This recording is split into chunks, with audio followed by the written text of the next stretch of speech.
The middle class is no longer the majority in America, shrinking significantly since 1970. This is according to a new Pew Research Center report released Wednesday, detailing how incomes and wealth have changed in the U.S. over more than 4 decades. With analysis, we're joined now by Wall Street Journal news editor Janet Adamy from our bureau in Washington. Welcome, Janet. Good to see you.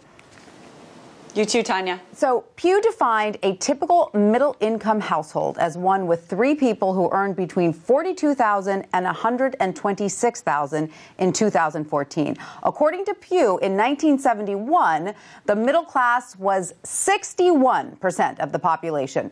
As of 2015, it's now just 50%. What are some of the reasons that Pew gives for this declining trend? Yeah, exactly. And what's notable is it's actually the total number of people in the middle class was around 120 million as compared to for the lower and upper classes, which were 121 million. So what's really striking about this, it's the first time that middle class number has dipped below the total of the other 2 numbers. And as far as why is that this is happening, I think the main factor here is a loss of jobs that you used to be able to do with just a high school education. Things like manufacturing jobs, auto industry jobs, those used to be solid middle class jobs. The U.S. has lost many of those over the last 4 decades, and particularly within the last 15 years. Pew talked about how really, the education levels in America, now you see this concentration of higher incomes going to sort of the haves in terms of education. You're highly skilled, you can make a lot of money, and if you don't have a diploma or a master's degree in some cases, you're really falling further down the income ladder these days. So the hardest hit were those without college degrees, then, it seems. It does seem like those people suffered, and in particular, you see a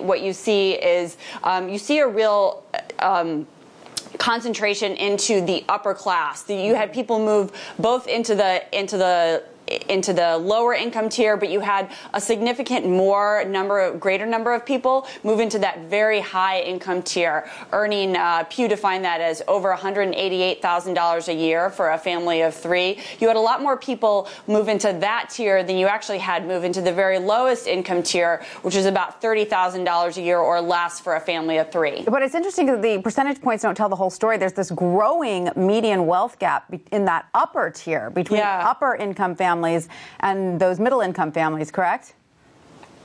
Yeah, the wealth gap is really fascinating. So what Pew found was that the total wealth, which Pew defines as basically assets minus liabilities, in 2013 for these upper income families was $650,000. That's about twice what it was in 1983. If you look at the total wealth for the lower income tier, it was just under $10,000, and that's half of what it was in 1983. So you see this huge accumulation of wealth at the very top of the affluence ladder, and a drop in wealth at the very bottom. What are the implications of this sort of trend? And further, what are the sorts of economic pushes that might be able to turn around this kind of middle class decline? This is a pretty big issue for voters. When we polled on this, when the Journal and NBC News polled on this in January, they found that about half of respondents felt like the federal government should make this a top priority, fixing income inequality. You've certainly heard about this a lot from Bernie Sanders' campaign. I think on the Democratic side, you hear a lot about the minimum wage, the need to raise the minimum wage. On the Republican side, you hear more of an argument of, government needs to be smaller. You need to get rid of regulations that are burdening businesses so they can create better paying jobs. Right. It seems as apparent the takeaway here is certainly degrees and skills are the things that you need these days.